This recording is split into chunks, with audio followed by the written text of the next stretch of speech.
Buenos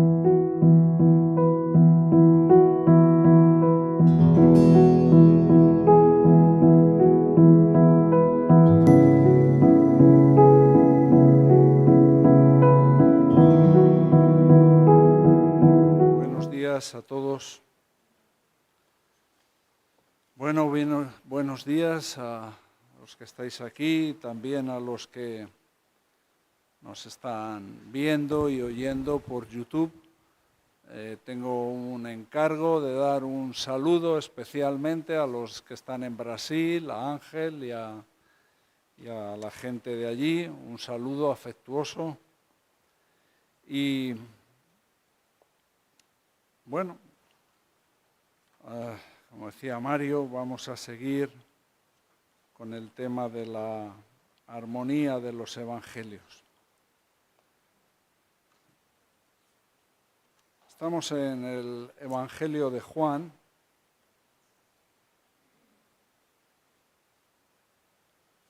capítulo 4.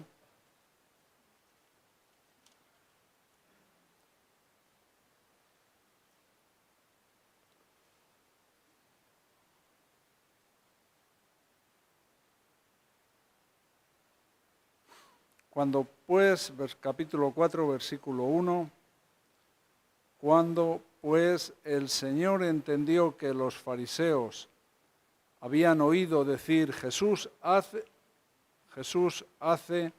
y bautiza más discípulos que Juan.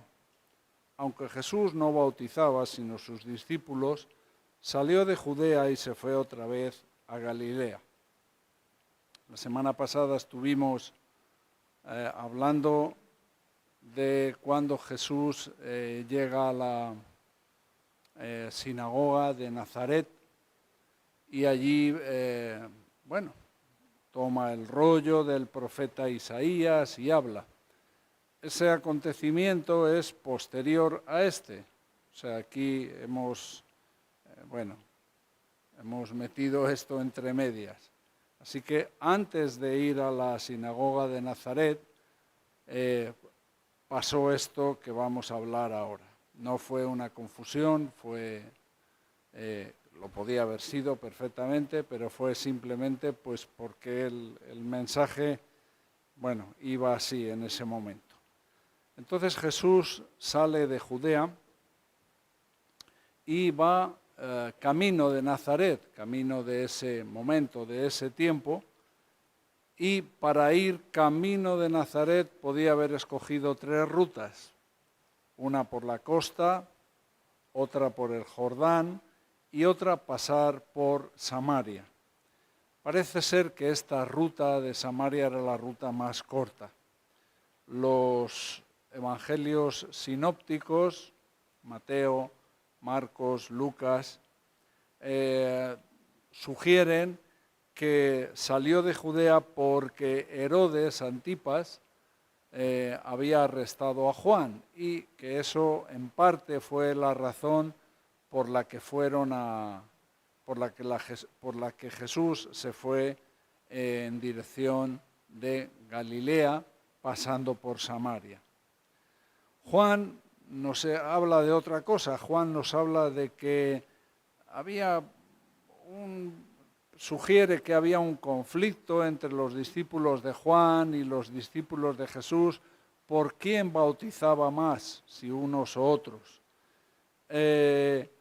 Y aquí también además nos sugiere otra cosa el Evangelio de Juan, que los fariseos habían escuchado esta rivalidad entre los discípulos de Juan y los discípulos de Jesús, y que posiblemente los fariseos querían aprovechar esto para desacreditar o para manifestar, una rivalidad, ¿no? Sobre todo para desacreditar tanto a Juan como a Jesús, ¿no? Pero independientemente de la razón, hay una razón siempre que es la razón del cielo, la voluntad de Dios, lo que Dios quiere, ¿no? Y dice el versículo 4, y le era necesario pasar por Samaria. Y le era necesario pasar por Samaria. ¿Por qué? ¿Por qué? ¿Por qué simplemente podía haber sido que escogió la ruta más corta? ¿Y por qué algunos evitaban esta ruta? Porque si hubiera sido la ruta más corta, lo lógico es que todo el mundo hubiera tomado esta ruta, pero aquí lo pone como una cosa excepcional, es como una excepción el hecho de que Jesús pasara por Samaria. ¿Por qué razón? Bueno, ya lo hemos explicado otras veces, pero los samaritanos no se llevaban, y esto va a tener que ver con el mensaje de hoy. Los samaritanos no tenían una buena relación con los judíos. El tema era que en toda esta región de Samaria, cuando la ocupación de Asiria, los asirios se llevaron mucha de la población y cambiaron y pusieron en esta zona, en Samaria y en Galilea, gente de otras culturas, de otras naciones, asirios, en fin. Cambiaron un poco la estructura de la sociedad en esa zona, y al cambiar el tipo de gente cambiaron también el tipo de religión, el tipo de adoración que tenían los samaritanos. De hecho, los samaritanos no aceptaron, y esto lo vamos a ver después, que se tendría que adorar en el templo en Jerusalén. Ellos adoraban en otro templo, en el monte Gerizim, y tenían estos enfrentamientos incluso dentro de los propios judíos. Había un conflicto entre samaritanos y judíos. De hecho, un judío usaba el término samaritano como un insulto. Eres un samaritano, se tomaba como un insulto. Pero vemos esta palabra que salta aquí, que me llama la atención, le era necesario. ¿Cuáles son las necesidades de Jesús? ¿Qué es lo que le era necesario? ¿Por qué era necesario pasar por Samaria? Bueno, si fuéramos nosotros, las cosas que son necesarias para nosotros normalmente son aquellas cosas en las que estamos buscando una mejoría para nosotros, un aprovechamiento para nosotros. Hubiéramos buscado la ruta más corta porque era más cómoda, o hubiéramos buscado otra ruta para no encontrarnos con este tipo de gente. Pero ¿por qué para Jesús le era necesario pasar por Samaria? Porque Jesús no se mueve, Él no se mueve en la misma manera que nos movemos nosotros. Nosotros ahora estamos aquí y cada uno tiene sus pensamientos de lo que va a hacer esta semana, de algo que quiere hacer así a corto plazo. Tuviéramos un tipo de aparato, de cámara para ver los pensamientos de cada uno. Aquí pues es domingo, nos hemos puesto nuestros mejores atuendos y todos estamos aquí guapos, olemos bien, pero esa no es la realidad. Aquí todos ahora parecemos muy bien, damos una buena apariencia, pero ¿cuál es nuestra necesidad, nuestra realidad? ¿Qué hay en nuestras mentes?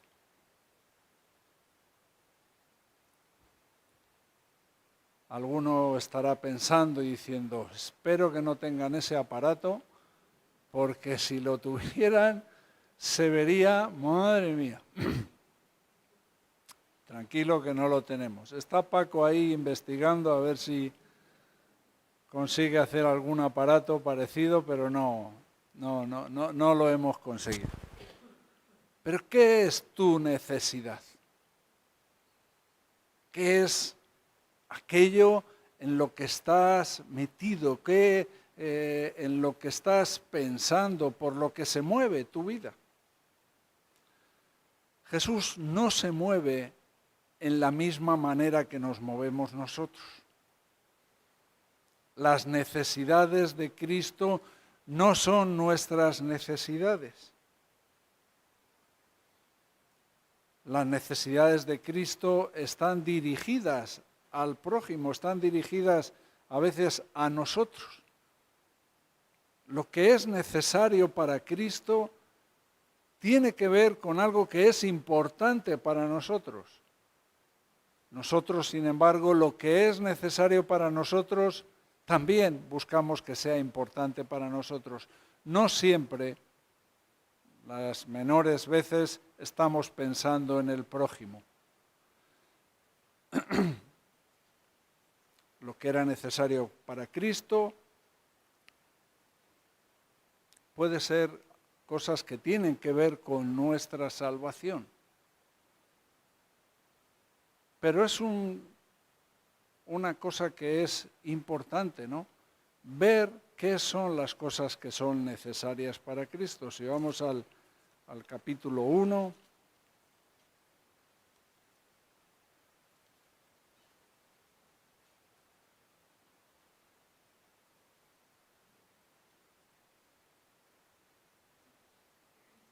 versículos 11 y 12, a lo suyo vino y los suyos no le recibieron, mas a todos los que le recibieron, a los que creen en su nombre, les dio potestad de ser hechos hijos de Dios.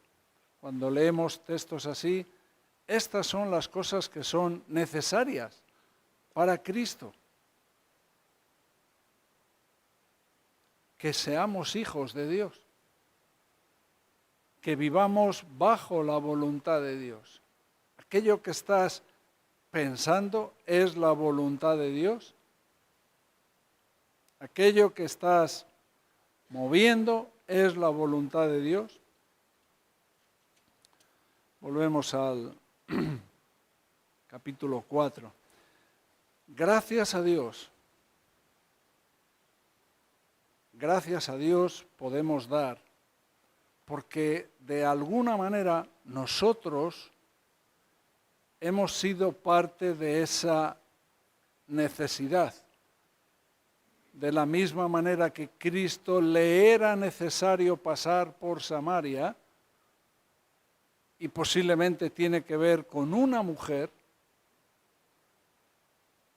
con la mujer samaritana a la que Cristo cambió, salvó, perdonó. Gracias a Dios que de alguna manera también fue necesario para Cristo pasar delante de nuestras vidas. Tú sabes dónde estabas, yo sé dónde estaba. En un hospital, con una sobredosis, y no sé cómo ni por qué me dijeron, esto es lo que tienes que hacer, lo que necesitas, lo que tienes que hacer.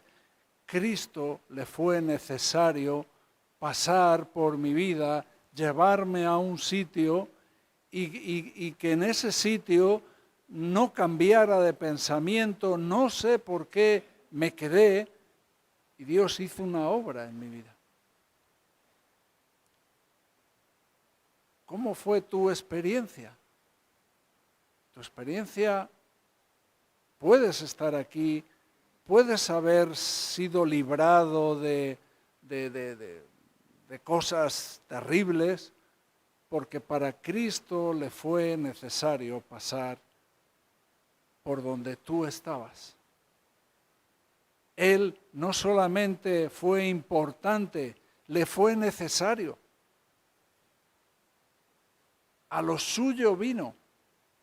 Ese es el propósito. Cuando estamos hablando del propósito de Dios, estamos hablando de nosotros. Tiene que ver con nosotros, esos propósitos de Dios. Si no, ¿por qué estamos aquí? Gracias a Dios que nosotros fuimos parte de esa necesidad.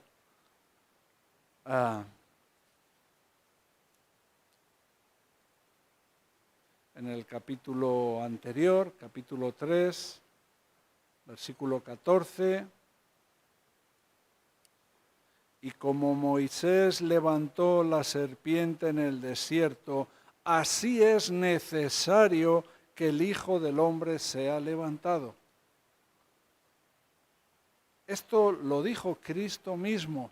Es necesario, le era necesario ir a la cruz a morir por nosotros. Gracias a Dios. Capítulo 9.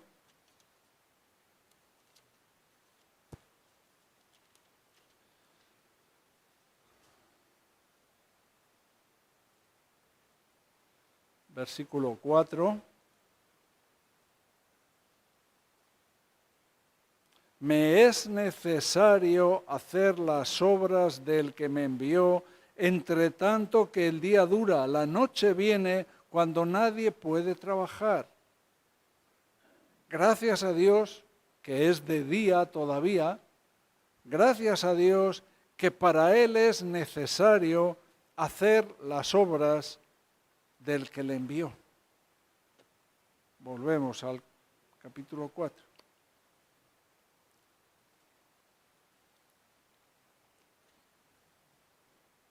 Ojalá nuestras vidas estén dirigidas por aquello que es una necesidad para Dios y que no te quieras mover de ahí. Para Cristo ha sido necesario, ha sido una necesidad. La obra de la salvación, la cruz, fue una necesidad. Y eso ha tenido que ver con nosotros. No te muevas. Que no nos movamos de aquello que ha sido tan importante para Dios. Por su propia naturaleza. Acuérdate que venimos de un mensaje. Cristo venía de decir un mensaje: de tal manera amó Dios al mundo que ha dado a su Hijo unigénito para que todo aquel cree y no se pierda, mas tenga vida eterna. De tal manera nos ha amado Dios que ha puesto nuestra salvación como su necesidad.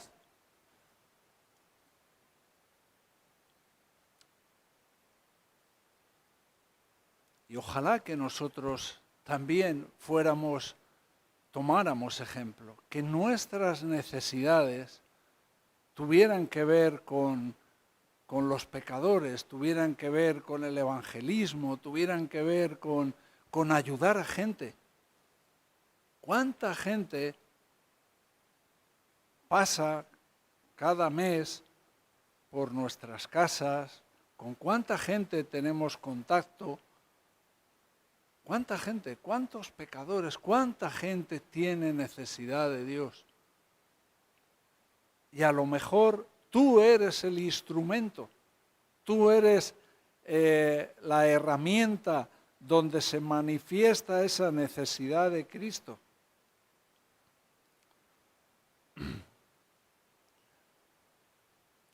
Versículo 5, vino pues a una ciudad de Samaria llamada Sicar, junto a la heredad que Jacob dio a su hijo José. Y estaba allí el pozo de Jacob.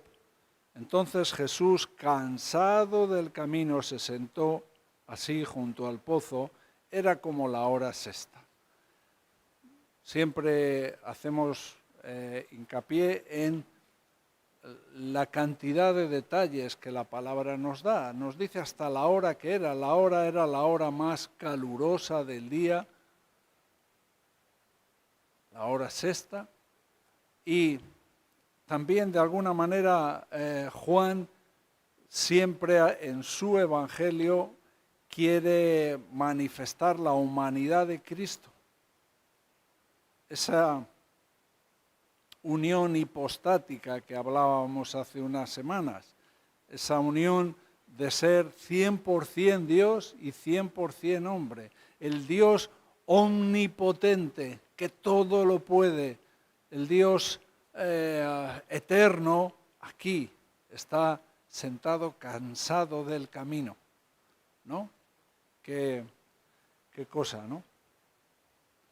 Pero a pesar de que Juan manifiesta sus necesidades, o sea, sus humanidades, sus cansancios, Cristo no dirige su vida por sus necesidades humanas o físicas. No es el cansancio del camino lo que hace que Cristo pare ahí. ¿Por qué para ahí? Cristo tenía un propósito, y un propósito que tiene que ver con el lugar, tenía que ser el lugar exacto, allí en el pozo de Jacob, por la persona y por lo que representa el pozo de Jacob, por todo lo que se iba a desarrollar después. Qué bueno que no dirigió sus pasos por sus cansancios o por cuando tenía hambre, cuando fue tentado en el desierto, o cuando empezó en el pretorio a ser castigado con latigazos, a ser menospreciado. No dijo, mira, no, que se acabó, que no, que esto... No priorizó, no puso en prioridad sus humanidades, sus necesidades humanas, sino que había unas necesidades que tienen que ver con el cielo y que están dirigidas a nosotros. Esa es la prioridad, y ojalá nosotros viviéramos así. Dejáramos a un lado nuestras necesidades de conseguir aquello que está en nuestra mente, necesidades de que nuestro orgullo sea satisfecho, necesidades de que nuestro egoísmo sea satisfecho. Ese tipo de necesidades, si van a dirigir nuestras vidas, estamos perdidos. Ojalá queramos conocer lo que son las necesidades de Cristo para nuestra vida, lo que Cristo está dando importancia. Si llegó a decir que era necesario que esa serpiente de bronce sea levantada, que de lo que nos está hablando ahí es de la cruz, está haciendo una alusión a la cruz, a que era necesario que Cristo iba a morir en la cruz. ¿Y por qué iba a morir en la cruz? Ya lo había dicho, de tal manera amó Dios al mundo, porque nos ama. Y Él ha venido a salvar lo que estaba perdido. Y de esos éramos nosotros. Y vemos cómo hay esta unión, ¿no?, entre esas necesidades de Cristo y que son parte de ese plan de Dios, de los planes de Dios. Y aquí aparece la mujer samaritana. Versículo 7, vino una mujer de Samaria a sacar agua y Jesús le dijo, dame de beber. Esta mujer samaritana había varias dificultades en esta situación. Que Jesús dijera a esta mujer, dame de beber, normalmente un rabí, un maestro, nunca se dirigiría a una mujer estando a solas. No lo haría. Había un conflicto aquí ceremonial, de cuestión ceremonial. Tampoco un judío se dirigiría a un samaritano, que encima era una mujer, porque judíos y samaritanos no se llevan, la propia mujer lo entendía. Versículo 9, la mujer samaritana le dijo, ¿cómo tú, siendo judío, me pides a mí de beber, que soy mujer samaritana? Ella entendía que aquí había un conflicto religioso y cultural que era insalvable. Además, esta mujer, ¿a qué hora va a buscar el agua? A la hora sexta. No es la hora normal, la gente iba o por la mañana o por la noche. ¿Por qué iba a la hora sexta? Bueno, no nos lo dice, pero podemos suponer que era por su propia reputación. ¿Por quién era? Porque prefería ir a las horas más calurosas del día y no ser cuestionada o insultada por el resto de las mujeres. Mira, la que ha tenido 5 maridos y con el que ahora está viviendo no es su marido. No tenía un buen testimonio, no tenía una buena reputación, por eso prefería ir a solas a lo mejor o ir en las horas más calurosas, porque posiblemente, ¿por qué nos hace notar la Escritura que era la hora sexta? Y ahí estaba Jesús solo hasta que aparece ella. Ella sabe todas estas cosas, ella sabe quién es, ella sabe que es samaritana, ella sabe estas cosas, por eso le sorprende que Jesús le pida, dame de beber. Ella sabe todas estas cosas y le extraña que un judío, un rabí, alguien que está en la esfera social muy por encima de ella, un rabí de buena, bueno, de la reputación se le supone, que le pida un favor a ella. Le está pidiendo un favor.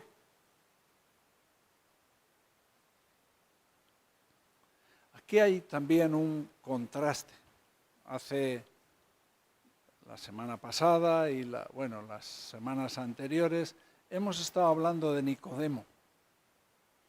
Es un contraste, ¿no? Jesús habla con Nicodemo y Nicodemo, ¿quién es? Un principal de los fariseos.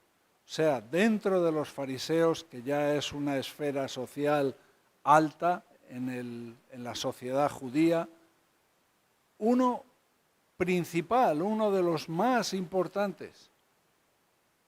Y Jesús, viene de noche y él tiene una conversación, tiene un mensaje para Nicodemo. Tiene que nacer de nuevo, tiene que nacer de lo alto. De eso hemos estado hablando. Pero ahora aparece el contrapunto, la otra punta de la contradicción, vamos a decir, de la sociedad. El hombre más elevado, más alto, de las capas sociales más elevadas, y de pronto una mujer de mala reputación, de lo peor, una samaritana, que hasta podría estar escapando de sus propios paisanos, porque a lo mejor cuestionaban su vida, y digo a lo mejor. Pero Jesús también tiene un mensaje para esta mujer. Qué bueno. Jesús no se quedó en quién eres, en si eres más importante o menos importante, si eres alguien del que se puede sacar un rendimiento, si eres una persona que puedes aportar cosas, como alguien como Nicodemo, que puede ser una persona de influencia, pero ¿quién era esta mujer? ¿Quién era esta mujer? Nadie. Pero es a esta mujer a la que le pide un favor, no se lo pidió a Nicodemo, se lo pidió a ella, y tiene un mensaje para ella que vamos a ver.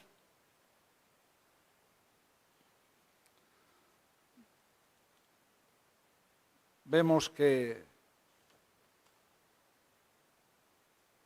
a veces confunden las cosas espirituales con las materiales.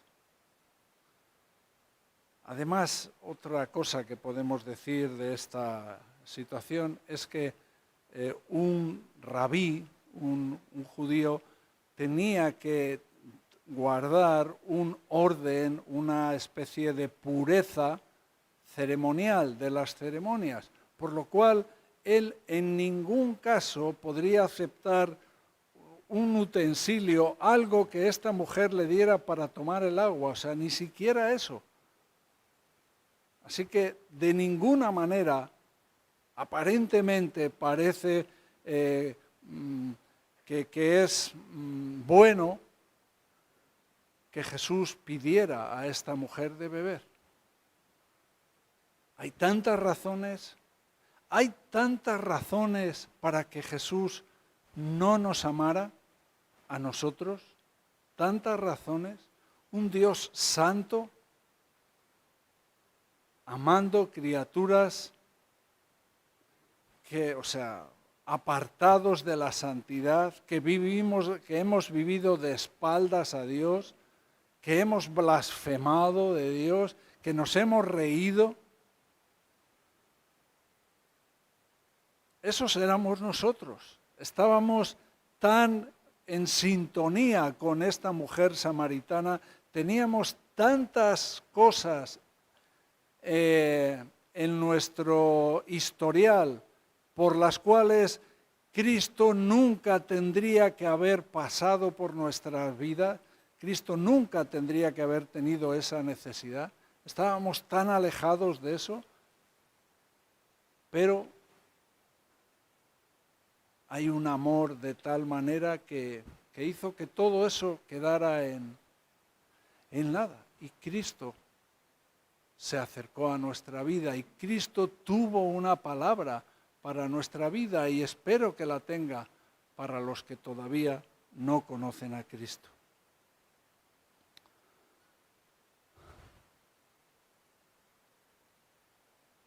Esta mujer desconocía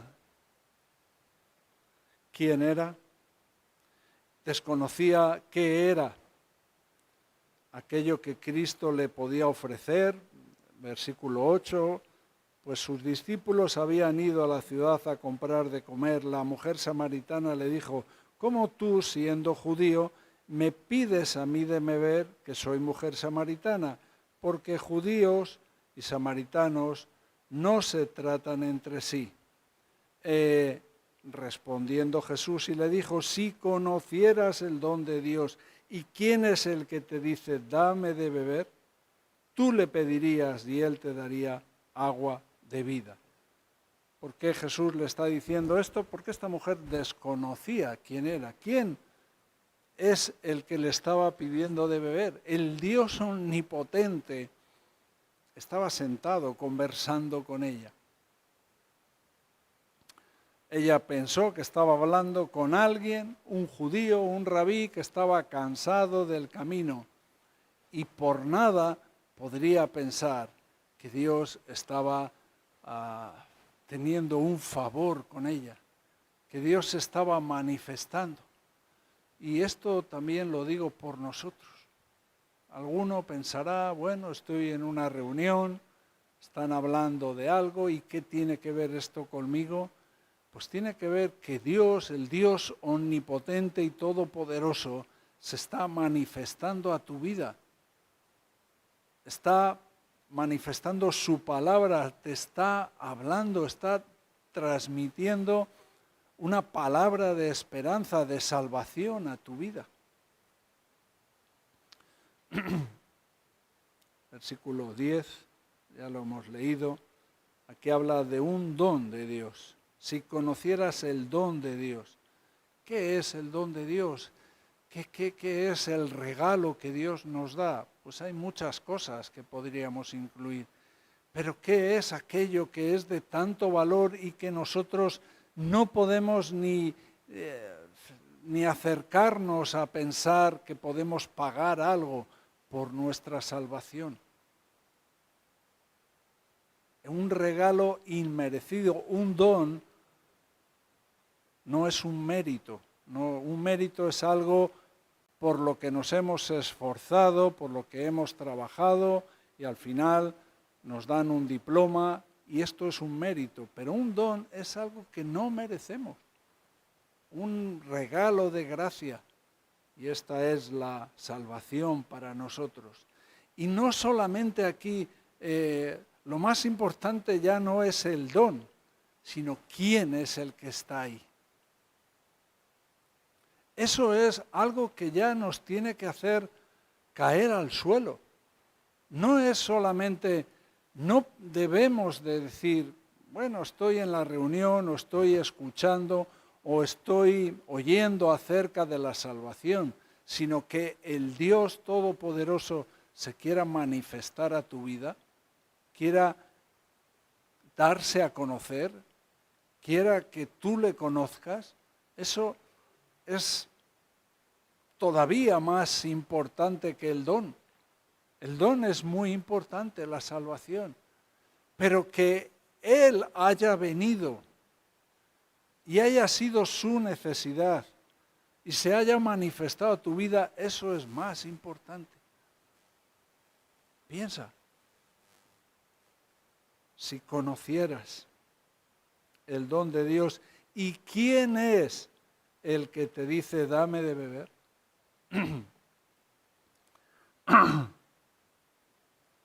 ¿Y qué es lo que Él te daría? Tú le pedirías y Él te daría, y aquí hay un concepto nuevo, agua de vida. Agua de vida lo vemos en los salmos, lo vemos en los libros de los profetas mayores.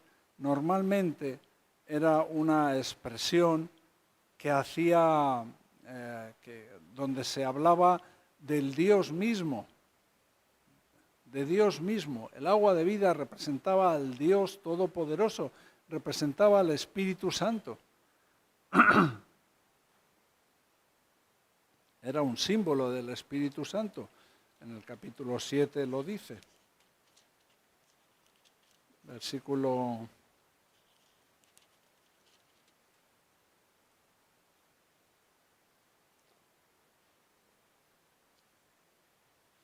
38, capítulo 7, versículo 38. El que cree en mí, como dice la Escritura, de su interior correrán ríos de agua viva. Esto dijo del Espíritu que habían de recibir los que creyeron en él. Volvemos al capítulo 4. Y aquí hay algo importante o curioso. Y es que Jesús había decidido, le era necesario pasar por Samaria, por hablar con esta mujer. Pero se para en ese sitio concretamente, no 5 minutos más tarde, en el pozo de Jacob. Está en el pozo de Jacob. El pozo de Jacob, los pozos, cuando lees un poco, no son pozos de los que está brotando agua constantemente, son pozos para retener el agua de lluvia. Era lo que hacían los judíos, era algo muy practicado. Un sitio, un recipiente grande donde poder almacenar el agua de lluvia. Y Cristo está ahí sentado en el pozo de Jacob, de donde le está pidiendo dame de beber, pero Él le ofrece agua viva. El agua que no se agota, que no se acaba. El agua que representa al eterno, que representa las cosas eternas. ¿Y qué es lo que el hombre puede ofrecer? Un pozo. Agua almacenar agua, el agua de la lluvia.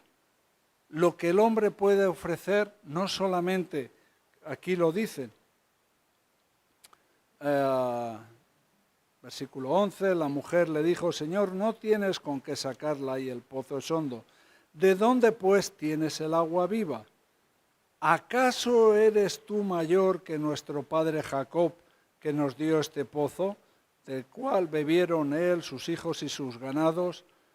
Respondiendo Jesús y le dijo, cualquiera que bebiere de este agua volverá a tener sed, mas el que bebiere del agua que yo le daré no tendrá sed jamás, sino que el agua que yo le daré será en él una fuente que salte para vida eterna, que es lo mismo que hemos visto en el capítulo 7. Y mira aquí cómo está encajando esta enseñanza.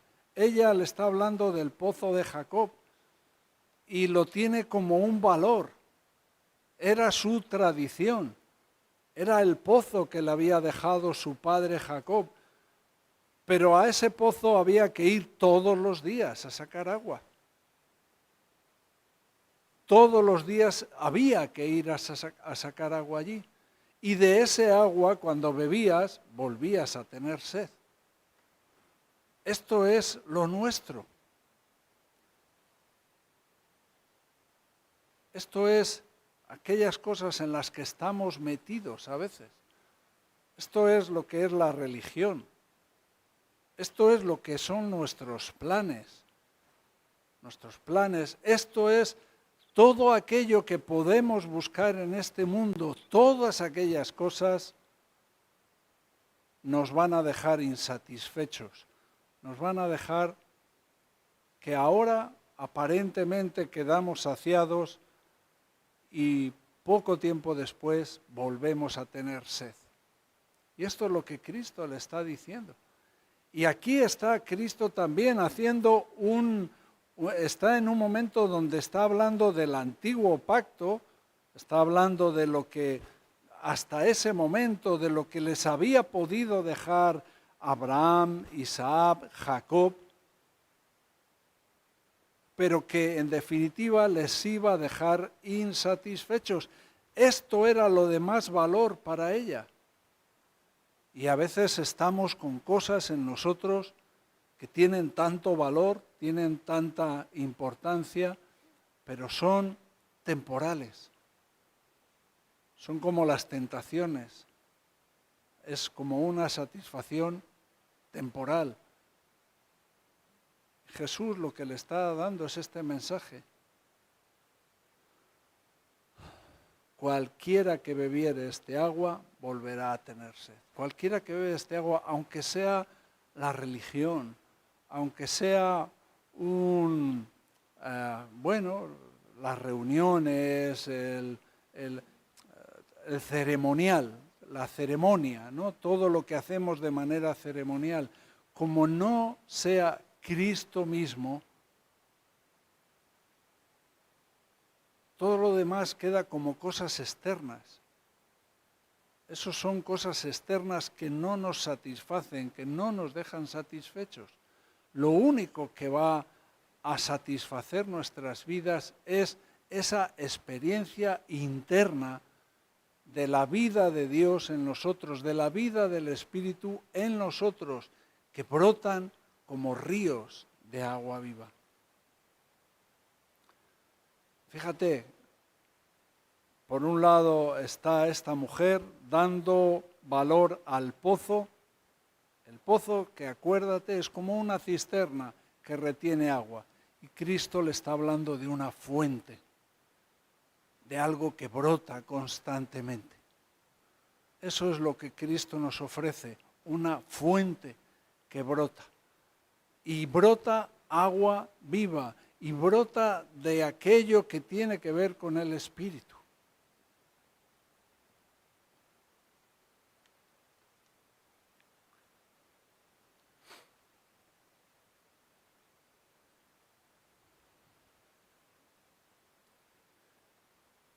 Es esa diferencia entre lo que son las formas, lo que son la vida religiosa y lo que es una vida intensa del Espíritu.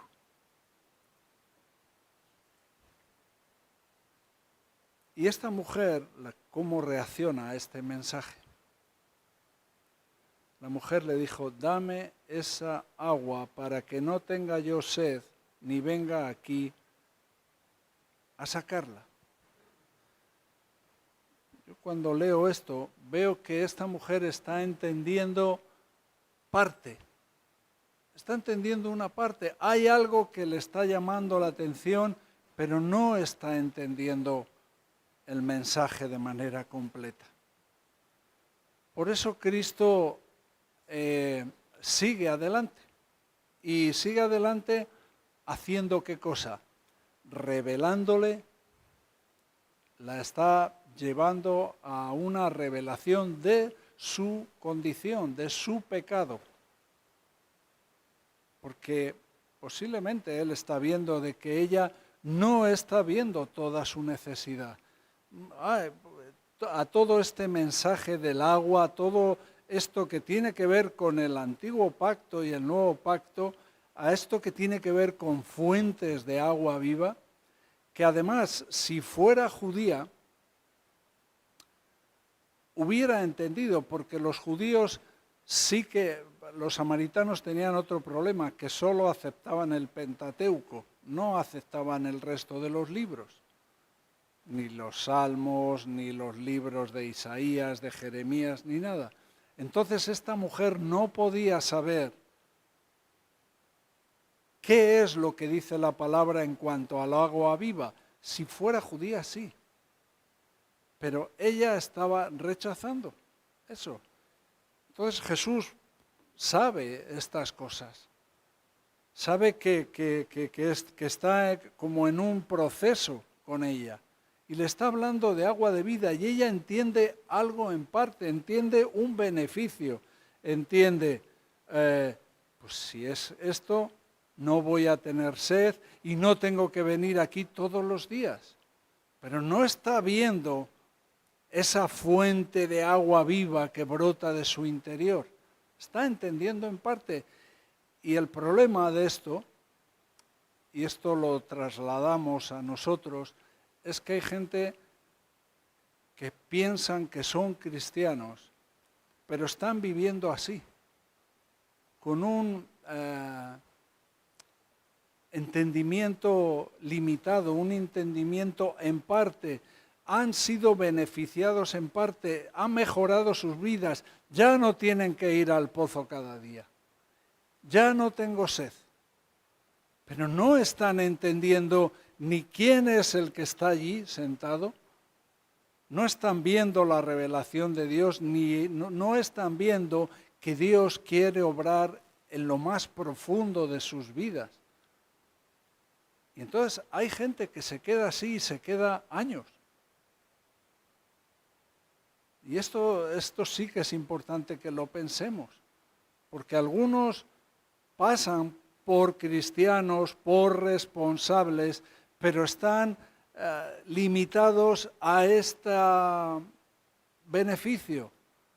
¿Conoces a Dios? Sí, lo conozco y tengo una experiencia con Dios. Ya desde que conozco a Dios no tengo que venir al pozo y ya no tengo sed. Sí, pero eso no es.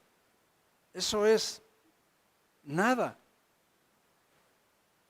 La cuestión es que puedas conocer a Dios, tener una relación con Él y que tengas esa experiencia del Espíritu brotando desde lo profundo de tu vida, la vida del Espíritu.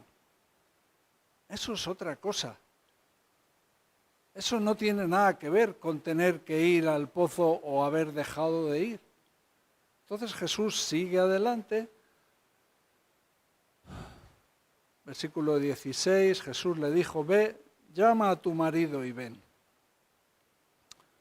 Respondiendo la mujer y dijo, no tengo marido. Jesús le dijo, bien has dicho, no tengo marido, porque 5 maridos has tenido y el que ahora tienes no es tu marido.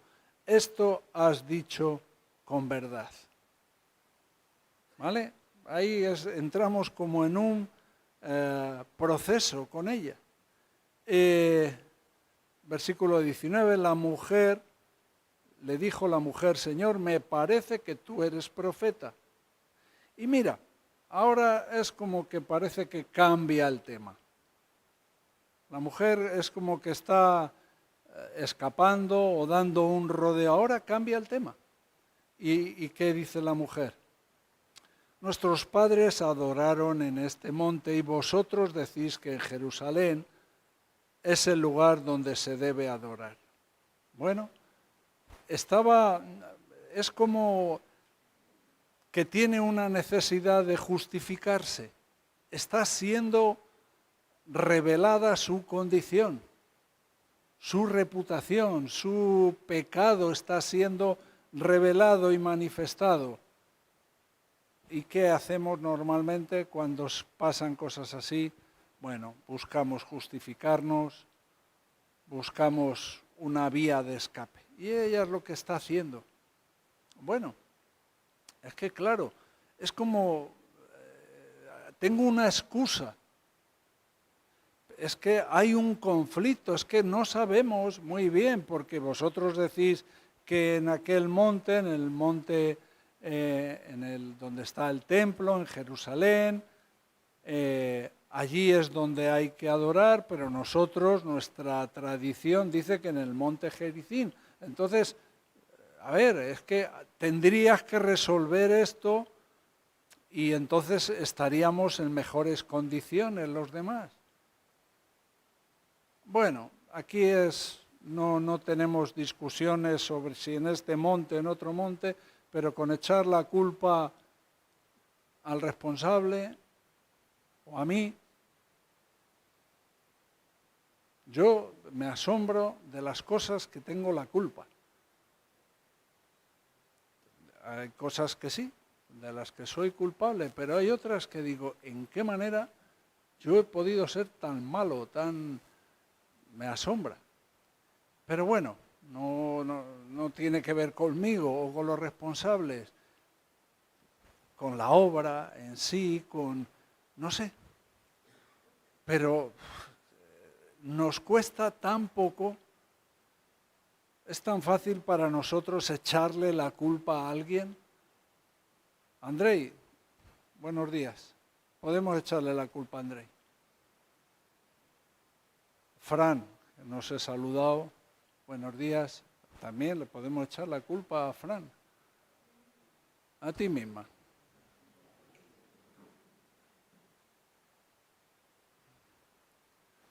Podemos echar la culpa a quien sea. Y eso es lo que hacemos. Muchas veces. La mujer está planteando aquí una cuestión sobre la adoración. Y date cuenta que posiblemente este es el texto más explícito, más claro en lo que se trata el tema de la adoración en la Biblia. Es curioso que Jesús esté tratando esto no en el Sermón del Monte, donde había miles de personas, lo está tratando con una mujer samaritana. Vemos que Jesús no funciona en nuestra manera de funcionar. Aquí el asunto más importante, el mensaje más importante en cuanto a la adoración, lo está tratando con una mujer de mala reputación allí en Samaria. Y esto es una vuelta otra vez a ese tema del antiguo pacto y el nuevo pacto. Hay algo en lo que esta mujer está anclada o arraigada a sus tradiciones y por eso también en cierta manera hace esta pregunta.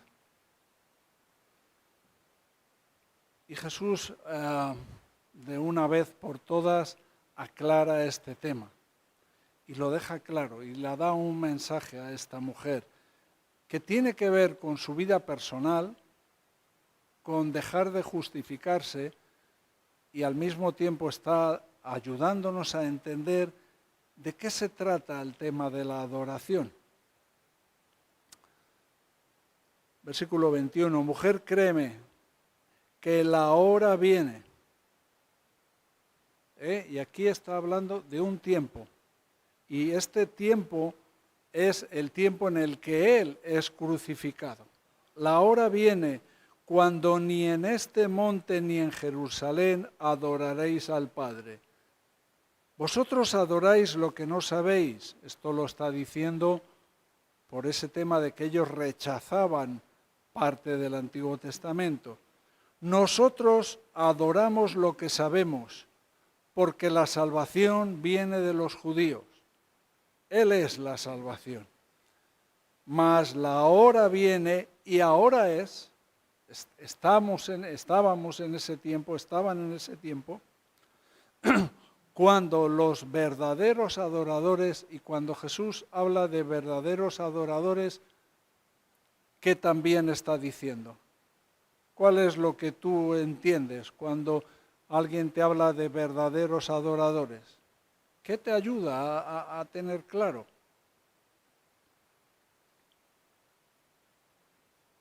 Verdaderos adoradores, ¿qué significa?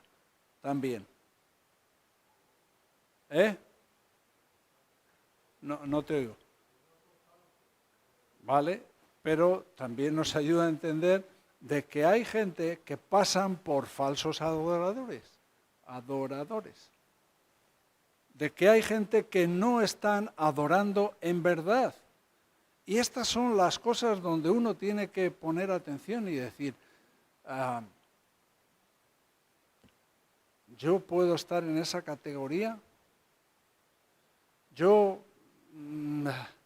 ¿Qué tipo de persona soy yo delante de Dios?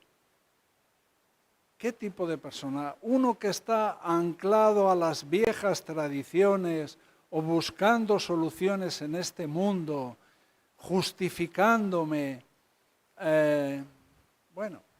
todo lo que hemos hablado, ¿no?, en este mensaje. Bueno, la cuestión es si quieres ser un verdadero adorador. Y un verdadero adorador necesita conocer a Dios. Necesita conocer a Dios, necesita tener una relación con Dios. Necesita ser alguien del que esté brotando esos ríos de agua viva. Hay un versículo que siempre me llama la atención y es cuando dice, de lo recibido de tu mano te damos. ¿Qué podemos dar nosotros a Dios? ¿Qué espera Dios de nosotros? Nada. Pero Dios merece toda la adoración, toda la alabanza. Nosotros no vamos a poder adorarle ni alabarle a no ser que Él nos dé primero, nos dé esos ríos de agua viva, esa vida en el Espíritu que entiende lo que es la verdadera adoración.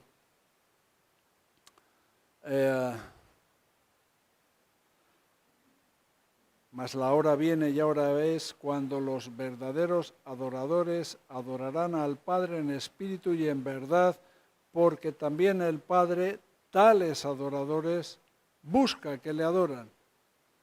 Dios es espíritu y los que le adoran en espíritu y en verdad es necesario que adoren.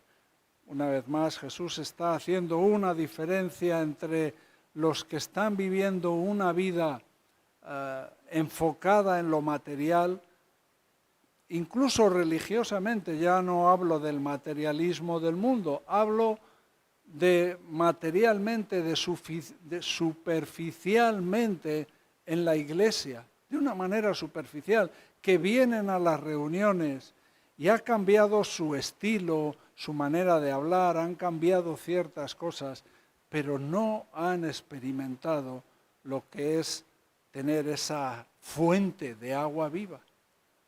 Están contentos con parte de los beneficios, pero no están experimentando al Espíritu Santo en su vida.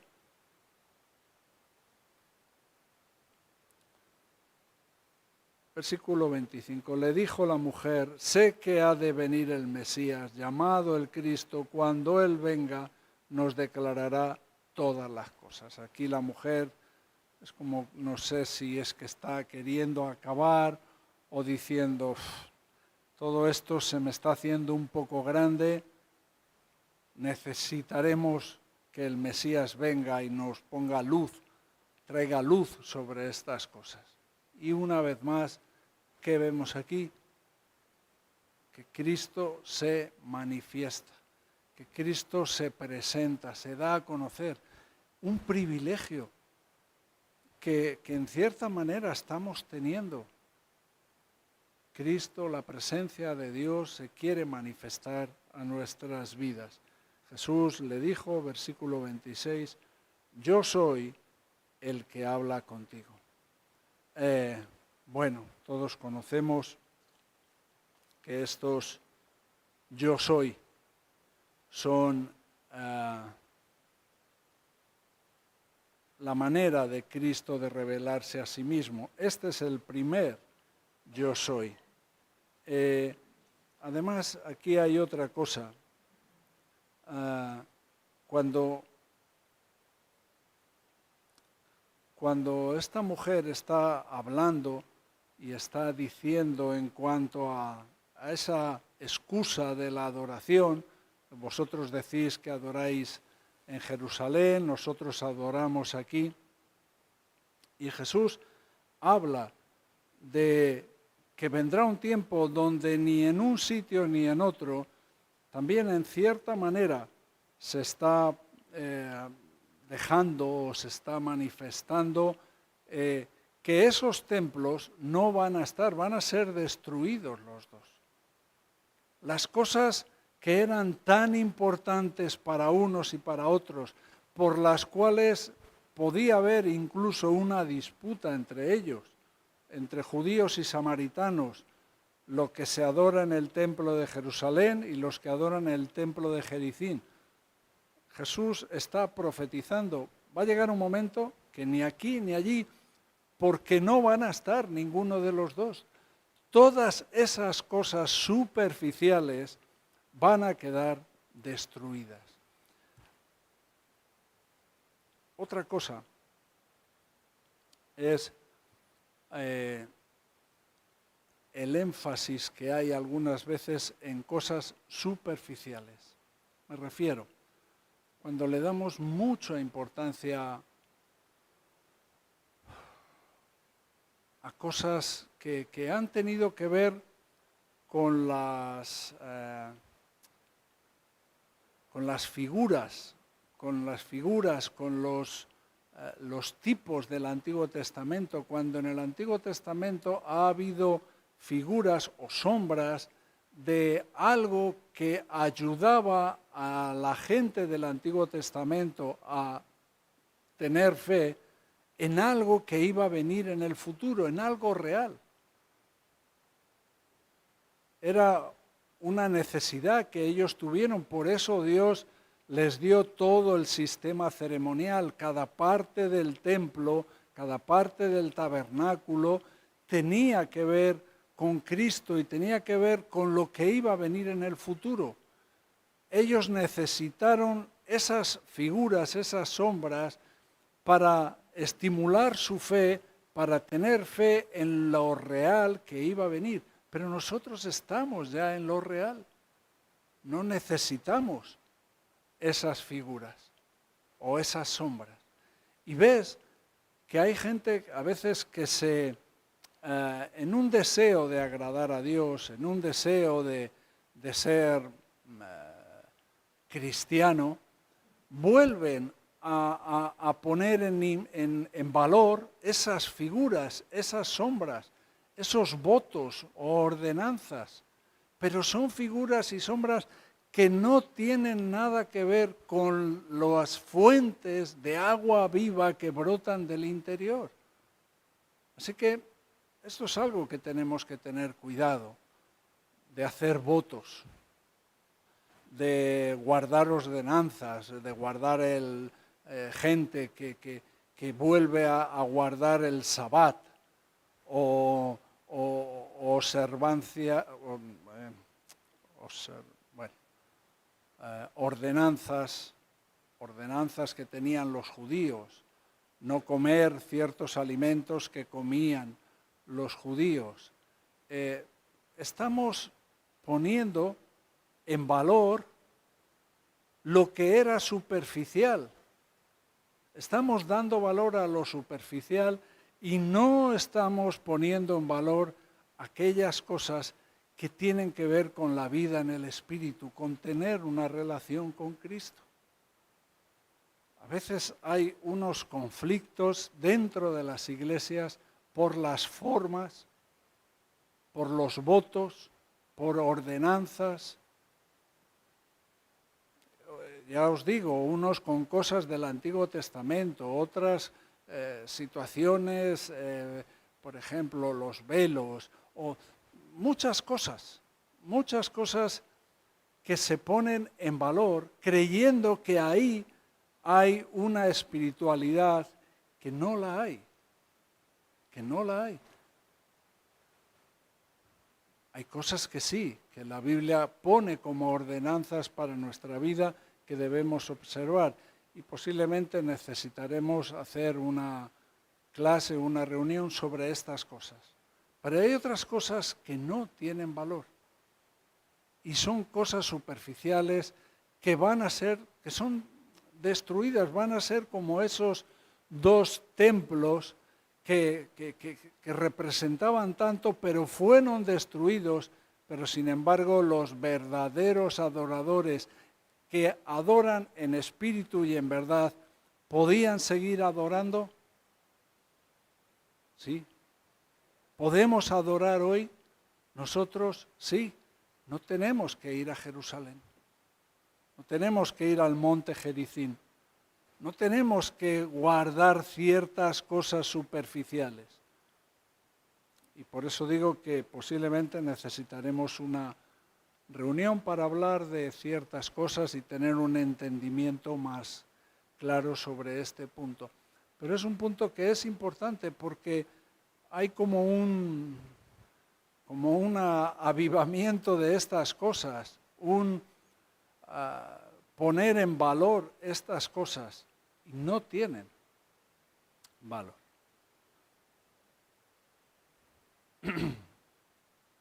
Yo soy el que habla contigo.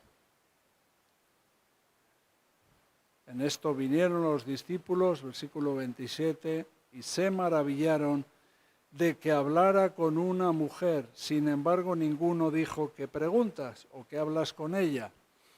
Entonces la mujer dejó su cántaro y se fue a la ciudad y dijo a los hombres, venid, ved a un hombre que me ha dicho todo cuanto he hecho. ¿No será este el Cristo? Entonces salieron de la ciudad y vinieron a él. Aquí vemos una mujer evangelista, ¿no? Evangelizando. Ya no había problema. Me ha dicho todo lo que he hecho. No había problema en manifestar sus pecados, no había problema. Aquí ya toda la atención iba dirigida a que los demás pudieran conocer a Cristo. No había problema. Ya no buscó la hora sexta, ya no buscó otras excusas para disimular su reputación o lo que sea. Ya eso era incluso un instrumento para hacer ver a los demás que el que había hablado con ella, este era el Cristo. Y bueno, este es el mensaje que tenemos hoy, que creo que hay muchos puntos donde tenemos que meditar y pensar, de no estar mirando cosas superficiales, de no estar viviendo como sacando agua del pozo, sino que Cristo nos quiere llevar mucho más adelante a esas fuentes de agua viva que broten en nosotros, a ser verdaderos adoradores. Creo que esta conversación que tiene con esta mujer es increíble, ¿no?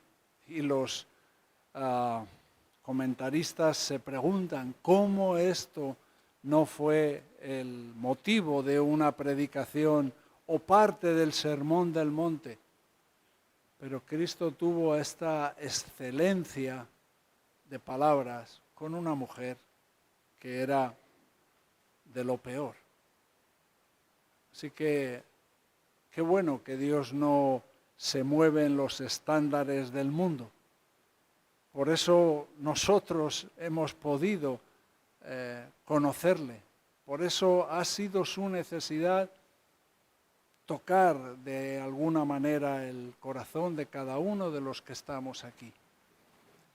Y gracias a Dios por eso, porque hubiera sido de nosotros si no hubiera sido su necesidad pasar por Samaria, pasar por nuestras vidas.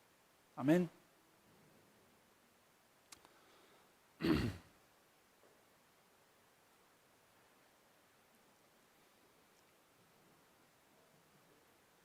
Señor,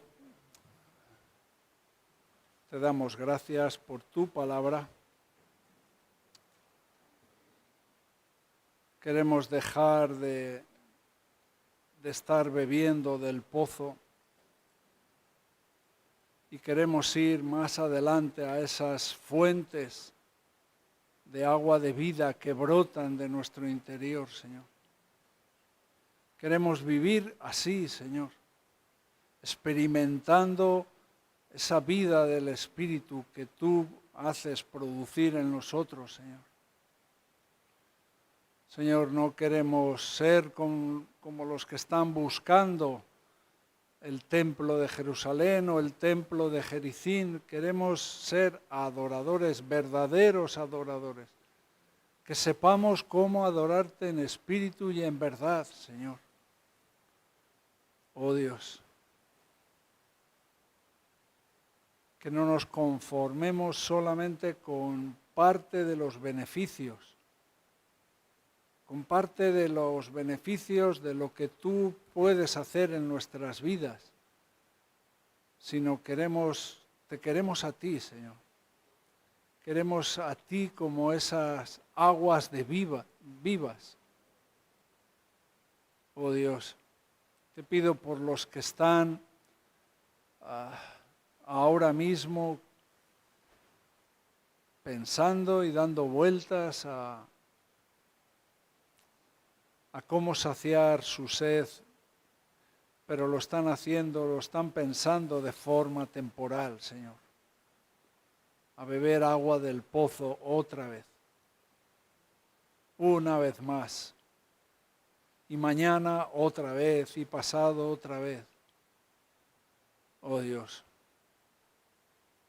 necesitamos ese agua viva. Derrama tú, Señor, abre esas fuentes y derrama agua viva sobre nosotros, Señor.